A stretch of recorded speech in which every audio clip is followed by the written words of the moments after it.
Masechet Gittin Daf Yud Tet, on commence Bezrat Hashem à la Mishnah.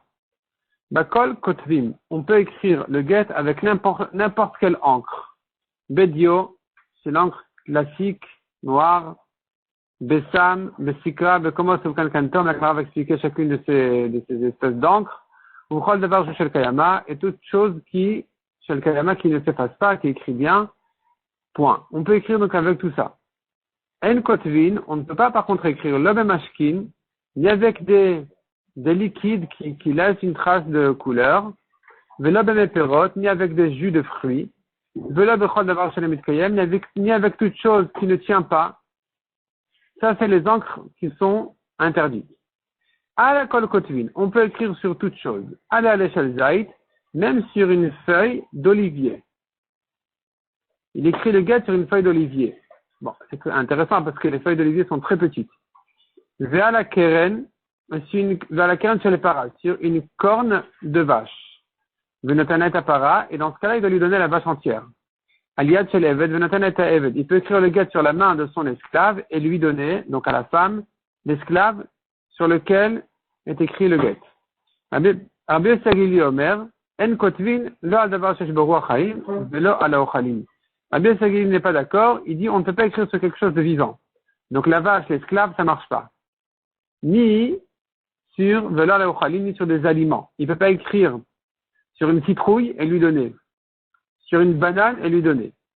La Gemara explique quelles sont toutes ces espèces d'encre qui sont cachères pour le get. Dio, diuta de l'encre. Sam, sama. Sama, c'est de l'encre apparemment jaune, d'après certaines traductions. Sikra, amaraba bachanat kartashma. Sikra, c'est rouge. Komos, koma, kuma. Donc c'est la gomme, donc ce qui sort de l'arbre. Kankantom, amaraba babachan amar shmuel, charta de ushkefe. C'est le noir des cordonniers pour, c'est la teinture noire des cordonniers pour les chaussures. Et d'ailleurs, avec toute autre chose aussi, toute autre couleur ou encre qui tient bien, la tuyamaï, ça vient inclure quoi? La tuya de taner abchanina, ktavo be metaria ve afta kasher. Metaria, alors Rashi explique, metaria, c'est de l'eau de pluie. Je ne sais pas comment on fait pour écrire avec de l'eau de pluie.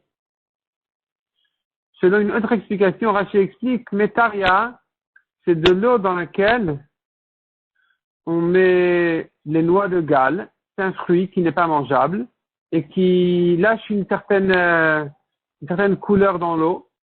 Et avec cette eau-là, on peut ensuite écrire. Ça fait une espèce d'encre. Rashi nous dit d'ailleurs le mot en français, Galles. Les noix de Galles. Donc en tout cas, ça c'est metaria, d'après la première explication. Ve'apta, en principe, apta, c'est ça c'est l'eau justement de ces noix de Galles. Donc peut-être qu'il y a des petites différences entre taria et apta qui sont deux espèces qui se ressemblent. En tout cas, le principe il est toute chose, toute couleur, toute encre qui tient bien, cachère. La Gemara ramène encore une braïta taner priya. Ktavo be ever, avec du plomb. Beshachor ou Beshichor, kasher. Alors, Ever, Rachid explique, c'est qu'il laisse le plomb dans l'eau, et ça prend la couleur, et après il écrit avec, c'est kasher. Shachor, c'est du charbon. Shichor, c'est la couleur, c'est le noir des cordonniers. Et toutes ces choses-là, c'est kasher. Itmar. Amavir dio al-gabé sikra beshabbat. La Gemara nous ramène une marloquette à propos de quelqu'un qui a écrit noir sur rouge pendant Shabbat. C'était écrit avant Shabbat en rouge et il a écrit en noir dessus pendant Shabbat. Rabbi Yochanan veresh Lakish dam retarvayu, pas une marloquette, pardon, les deux disent chayav shtaim, il est chayav deux fois. Achat mishum kotev, achat mishum mochek. Il a fait ici deux avérotes. Premièrement, il a effacé le rouge. Deuxièmement, il a écrit en noir. Donc il est chayav deux fois. C'est comme quelqu'un qui efface avec l'intention de réécrire qu'il est chayav. Il est chayav pour avoir effacé, et ensuite il a écrit, donc il est chayav deux fois. Dio al gabe dio, sikra al gabe sikra patour. S'il a fait noir sur noir ou rouge sur rouge, il est patour parce que la melacha qu'il a faite n'est pas importante. Sikra al gabe dio, il a écrit rouge sur noir, amre la chayav, amre la patour. Il y en a qui disent qu'il est chayav, d'autres qui disent qu'il est patour, la Gemara explique. Amre la chayav mocheku. Ceux qui disent chayav, c'est parce qu'il a abîmé, il a effacé. il a abîmé, pardon, il a effacé. Quand il a écrit rouge sur noir, c'est plus noir. Le rouge n'est pas important parce que la couleur qui était obtenue maintenant, elle est pas pas assez claire.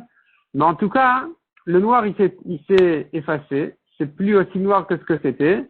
Donc, il est chayav pour mochek, pour effacer. Amri la patour, mais kalkalou. Ceux qui disent qu'il est patour, ils disent non, il a abîmé. Il a abîmé le noir, il n'a pas vraiment écrit en rouge, donc il est patour. Parce que quelqu'un qui est abîmé pendant Shabbat, il est patour. Ba'amine Resh Lakish me Rabbi Yochanan. Resh Lakish a demandé à Rabbi Yochanan. Edim she'en edim lachtom. Les témoins qui ne savent pas signer. Qu'est-ce qu'on peut faire pour les faire signer? Est-ce qu'on peut écrire leur nom en rouge et eux vont refaire leur signature dessus? C'est-à-dire, ils vont réécrire sur les lettres qu'ils voient en rouge, ils vont refaire dessus en noir, et donc on aura leur signature. Ktav Elion, Ktav en octave. Est-ce que l'écriture supérieure, elle est considérée comme une nouvelle écriture? Dans ce cas-là, on a obtenu une signature, ou non? C'est pas une nouvelle écriture, donc finalement, ils n'ont rien fait. Amarle en octave, il a dit non, c'est pas bon, c'est pas une écriture. Amarle, il a demandé, voilà le matano Rabbeinu. Il a dit, mais tu nous as appris notre maître. Resh Lakish demande à Rabbi Yochanan, tu nous as appris notre maître. Ktav Elion, Ktav Linyan Shabbat. À propos de Shabbat, dans la lachot de Shabbat, on a dit que noir sur rouge, il est chayav, il a écrit. Il est chayav parce que, en tant que kotev, il a écrit, c'est une nouvelle écriture. Donc, si pour Shabbat, il est chayav, ici aussi, on devrait permettre aux témoins de signer noir sur rouge. Amar le vechil ipna shani medamin, assez massé. Rabbi Yochanan lui a dit, est-ce que c'est parce que on s'imagine, on suppose, on pense considérer cette écriture-là comme une écriture? Est-ce qu'on va se permettre de là à prendre la coula dans le guet et de permettre aux témoins de signer noir sur rouge? À propos de Shabbat, on craint que c'est une nouvelle écriture et qu'il doit être hayab. Mais c'est pas qu'il devrait faire un korban au Beth Amikdash. On n'est pas assez certain que c'est considéré comme une nouvelle écriture. Donc par rapport au guet, on ne pourra pas s'appuyer sur cette svara et permettre aux témoins d'écrire noir sur rouge. Itmar, alors qu'est-ce qu'on fait? Itmar edim shenedim nartom. Qu'est-ce qu'on fait pour les témoins qui ne savent pas signer? Rav Amar Mekarin lamni al-Khalak. On prend un papier blanc et on trace là-bas leur nom, leur signature. On fait un trou qui a la forme des lettres de leur nom. Ils viennent les témoins et ils remplissent là-bas d'encre. Ils remplissent de l'encre là-bas dans les trous de la page supérieure et donc on obtient sur la page inférieure du guet leur signature. Ou Shmuel Amar Be'ever. Shmuel est dit avec du plomb. La Gemara demande Be'ever sur le Kadata, est-ce qu'on peut écrire avec? Non, est-ce que tu penses que on prépare leur signature avec du plomb? Pourtant, après, nous a appris que le plomb en question, plomb, charbon et le noir des cordonniers, c'est cachère. Donc finalement, je trouve que les premiers ont fait la préparation des signatures en plomb est déjà une écriture, une vraie écriture. Et donc maintenant, quand les témoins ils ajoutent là-dessus une nouvelle écriture supérieure, ils n'ont rien ajouté. Répond la Gemara le kashia. Le plomb lui-même qui se frotte sur la feuille. Donc, en fait, écrire en crayon, en fait, n'est pas une signature. Parce que ça s'efface et qu'on peut faire des changements sur la signature, sur le guet. Donc, le plomb directement sur le parchemin, c'est mauvais. C'est pas une signature. Par contre, l'eau du plomb, l'eau qui absorbait la couleur du plomb, quand on écrit avec, après ça ne s'efface plus. Ça, c'est une bonne écriture. Donc, quand Shmuel a dit de faire en plomb, ça veut dire en crayon. Tu frottes le plomb sur le parchemin et eux, ils écrivent dessus pour de vrai. Mais si le premier, il a fait avec un liquide, une encre de plomb, là, c'est fini, on ne peut plus rien ajouter dessus. Rabbi Avaou Amar, Bemei Milin. Rabbi Avaou, il dit que on peut écrire Bemei Milin. Mei Milin, comme on a vu, c'est l'eau des noix de Galles. On met les noix de Galles dans l'eau et on obtient une couleur. Et avec ça, on fait leur signature et eux, ils vont écrire là-dessus, ils vont refaire leur signature là-dessus. La Gemara demande, mais comment on peut faire la préparation de la signature comme ça? Après, il nous a dit que cette eau-là, cette encre-là, donc de l'eau qui a obtenu la couleur des noix de Galles, c'est cachère comme écriture. Donc il se trouve que la préparation des signatures, elle est déjà une vraie écriture quand on peut ajouter dessus quoi que ce soit. Répond la Gemara le Kasha, des afis à de l'afis. C'est-à-dire, si le parchemin était travaillé dans un bain d'eau des noix de Galles, qui travaille le parchemin, alors on ne peut plus écrire dessus avec cette encre-là qui est obtenue de cette eau de noix de Galles. Parce que, chez N Memilin al-Gabe Memilin, tu ne peux pas faire de l'eau de Galles sur de l'eau de Galles, ça revient en même. C'est comme si tu écrivais noir sur noir. On ne reconnaît pas l'écriture. Ça, on peut préparer pour les témoins. C'est-à-dire que si le parchemin a été travaillé dans cette eau-là de noix de Galles, tu peux refaire une préparation de leur signature avec cette même espèce d'encre, parce que ça ne se reconnaît pas vraiment comme une écriture. Ça ressemble trop au parchemin déjà. Et dans ce cas-là, les témoins vont signer dessus, c'est bien. Vont refaire dessus avec une vraie encre, c'est bien. Par contre, si le parchemin n'a pas été travaillé dans cette espèce d'eau de Galles, ça c'est des loafits, c'est sur ça qu'on a dit que tu peux faire un vrai guet entier avec cette espèce d'encre. Pourquoi? Parce qu'on reconnaît bien l'écriture. Rav Papa Amar Berok. Rav Papa a dit avec de la salive. On prend de la salive, on leur montre comment faire les lettres. Vechen Orile Rav Papa les Papatora Berok. Rav Papa a enseigné à Papa qui était un marchand de bétail. Il lui a dit Berok. Il lui a dit voilà, si tu as des témoins qui ne savent pas, ou bien peut-être que ce Papa Torah en question lui-même était un témoin qui ne savait pas signer. Et Rav Papa lui a dit, il lui a montré comment faire la signature avec de la salive. Berok avec de la salive. Donc il a préparé les lettres avec de la salive. Là c'est sûr que c'est pas une écriture. Et lui il a dessus mis une vraie signature avec de l'encre. Là c'est bon. On a permis tous ces systèmes-là de préparer la signature aux témoins qui ne savent pas écrire que pour un guet d'une femme. De manière à libérer la femme, alors les Chachamim ont permis cette couleur spéciale, exceptionnelle. Aval bishtarot lo.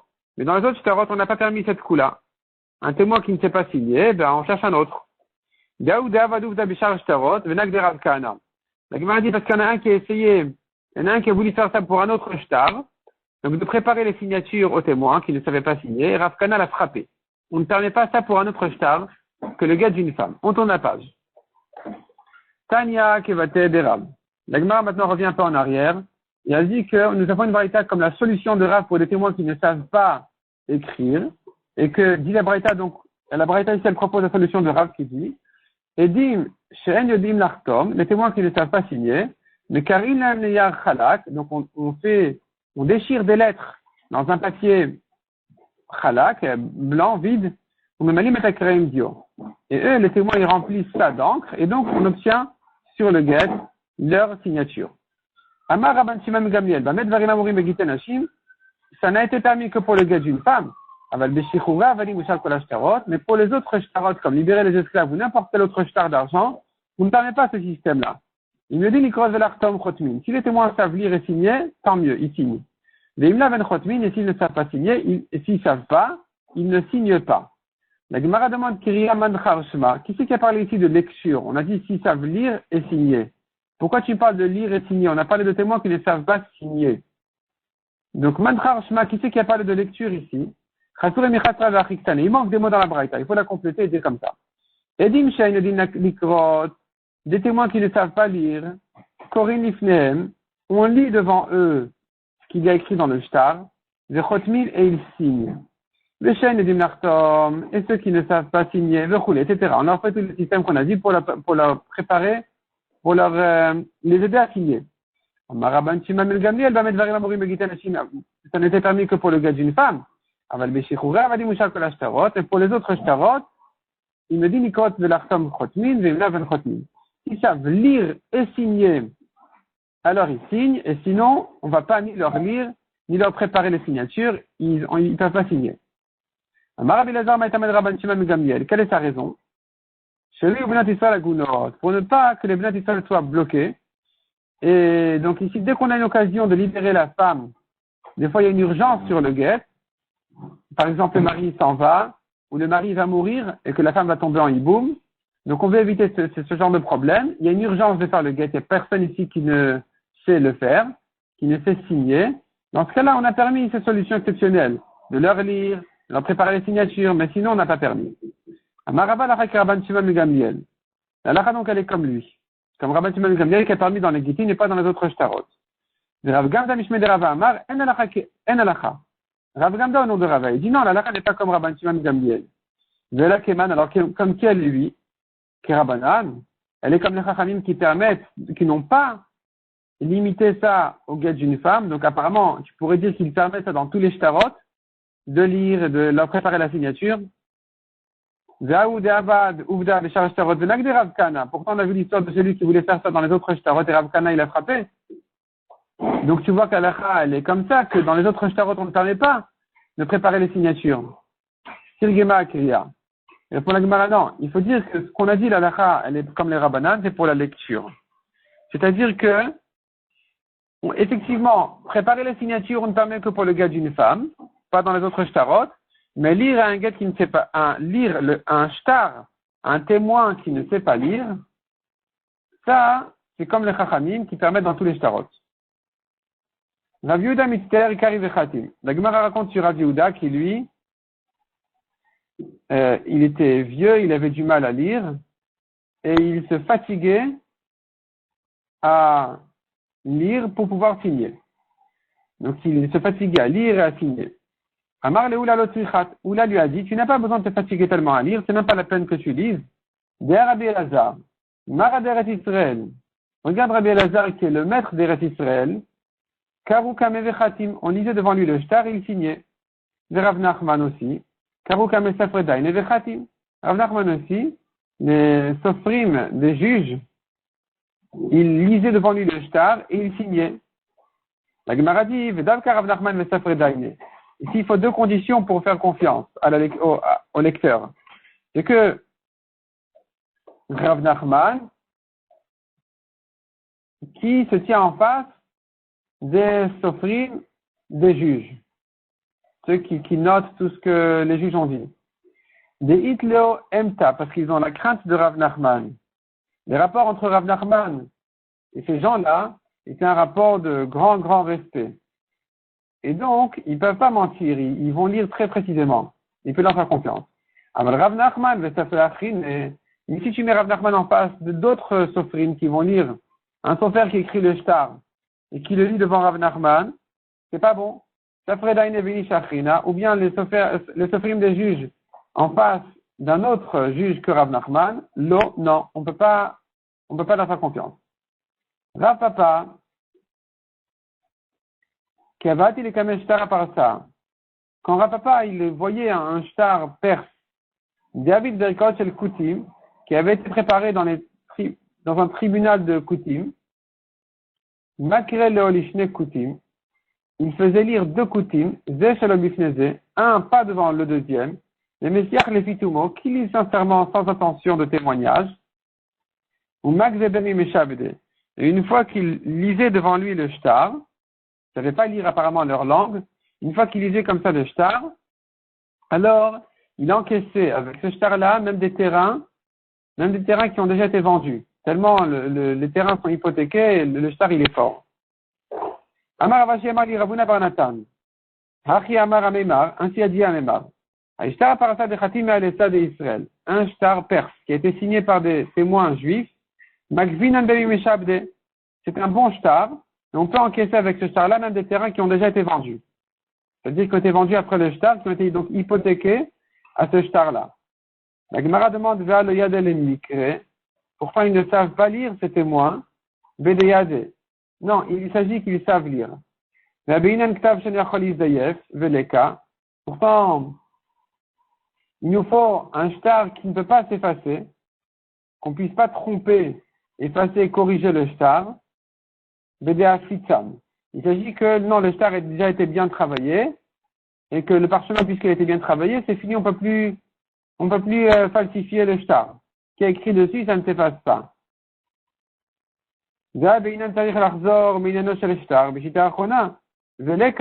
Pourtant, nous avons encore une halakha qui dit de répéter, de résumer le sujet du shtar dans la dernière ligne, et c'était pas apparemment l'habitude là-bas. Non, il s'agit que ça lui ait été répété là-bas. Alors si c'est comme ça, quel est le chidouche qui nous reste ici? Le chidouche, il est de permettre un shtar en n'importe quelle langue. Tanina, on a déjà appris que c'est kasher en n'importe quelle langue. Get, chez Ktavo Ivrit, Vedar Yevanit. Un get qui est écrit en hébreu et ses témoins sont signés en grec. Yevanit Vedar Ivrit, ou le contraire, les témoins, le get en grec et les témoins en hébreu, kasher. Ivrit, c'est pas la Shana Kodesh, c'était une langue avant la Shana Kodesh. En tout cas, tu vois que c'est kasher. Donc, je sais déjà que n'importe quelle langue c'est kasher dans les shtarot. Répond la Gemara. J'aurais dit, j'aurais dit que ça n'était permis que pour un get d'une femme, qui soit écrit en n'importe quelle langue, parce que comme on a dit, des fois il y a des urgences. Et si on ne sait pas le faire autrement, alors on le fait comme ça. Mais pour un autre shtar, ça ne serait pas permis, Kamash Malan, que c'est permis dans n'importe quel shtar, qui soit écrit en n'importe quelle langue. Amar Shmuel. Un homme qui a donné à sa femme un papier blanc. Il lui a dit, Arevigiter, voici ton get, Megourechet. Elle est divorcée. Pourquoi? Chayshinan Shema, le Mei Milin Ktavo. On craint qu'il ait été écrit avec Mei Milin, l'eau de Galles. C'est une espèce d'encre qui peut s'absorber complètement dans le papier, dans le shtar. Et donc on voit plus rien, mais en fait il y avait écrit dessus un get.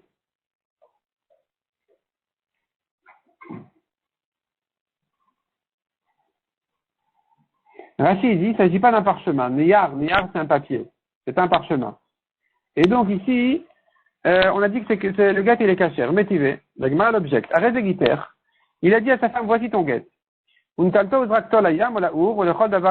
a pris, elle a jeté à la mer, au feu, ou à n'importe quelle chose où il est perdu. Il est perdu, ça veut dire, ça y est, on ne peut plus le reprendre.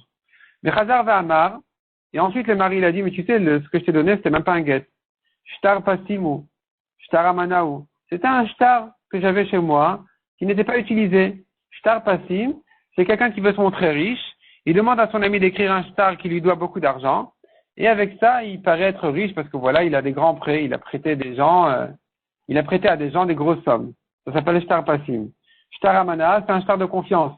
Ça veut dire son ami, il est venu lui dire, écoute, je te prépare déjà un shtar parce que j'aurai sûrement besoin que tu me prêtes de l'argent. Garde-le entre-temps. Mais ne l'utilise pas bien sûr parce que je ne t'ai pas encore emprunté. Ça s'appelle un shtar de confiance. Et voilà que le mari dit à la femme, le papier que je t'ai donné, c'était même pas un get, c'était un shtar pasim, shtar amana, mais gourechet, velo kolemenu le osra. Et la femme elle est divorcée. On ne fait pas confiance au mari de l'interdire en disant qu'elle n'est pas divorcée. Tam a dit kaktav. La raison pour laquelle elle est divorcée, c'est parce qu'il y avait une écriture sur le get. Allez kaktavlo, mais si c'est un papier blanc. On n'a pas dit, ici non, on n'exagère pas, ici on craint pas qu'elle est divorcée.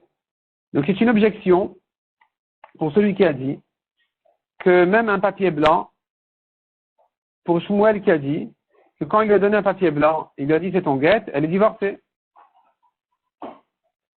Répond la Gemara qui amar Shmuel, parce que Shmuel a dit qu'elle est divorcée, on prend le papier. Et on le vérifie avec de l'eau de grenade. Comme ça dit Tosfot. C'est l'eau des pots de grenade qui ont comme particularité que si l'encre a été absorbée complètement dans le papier, eh bien quand tu trempes le papier dans cette eau-là, l'encre en question va ressortir. On va repérer, revoir les lettres. Et donc, palit, si ça ressort, ça ressort. Vilo palit lavkluhu. Et sinon, alors c'est rien. Donc, si tu vois que les lettres du get, elles ressortent, c'est un get, effectivement, elle est divorcée. Sinon, c'est rien. La Gemara demande Vechi palit mayave. Asta ou des palit. Et si les lettres sont ressorties, à quoi ça sert? C'est que maintenant que les lettres sont ressorties, mais quand il lui a donné le get, c'était rien, tout était effacé. Répond la Gemara Shmuel ami chashinan ke'amar. Shmuel dit, ce que Shmuel a dit, qu'elle est divorcée, c'est que pour craindre. On craint qu'elle est divorcée parce que peut-être qu'on pouvait quand même reconnaître un peu des lettres et que le papier n'était pas blanc complètement. Et donc, puisque les lettres sont ressorties, alors on voit qu'il y avait effectivement un get écrit. Et je crains que quand il lui a donné, alors, il était quand même cachère. Donc, on doit craindre, on n'est pas certain, mais on doit craindre qu'elle est divorcée. Elle prendra le chumrot d'une femme divorcée qui, par exemple, est interdite à un Kohen. Amar Ravina. Amar li amemar achi amar merimar mishme de Ravdini. Ravina a dit. Amemar m'a dit. Ainsi a dit Merimar au nom de Ravdini. Donc, Amimar a dit au nom de Merimar, au nom de Ravdini, il a dit ça à Ravina. Hane betre de Yahiv Gita Kamayu. Deux personnes devant qui a été donné un get. Ils doivent le lire.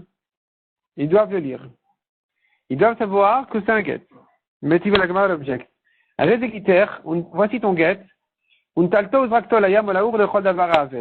Elle a jeté, elle a pris, elle a jeté à la mer, au feu ou à n'importe quelle autre chose où il est perdu là-bas, détruit.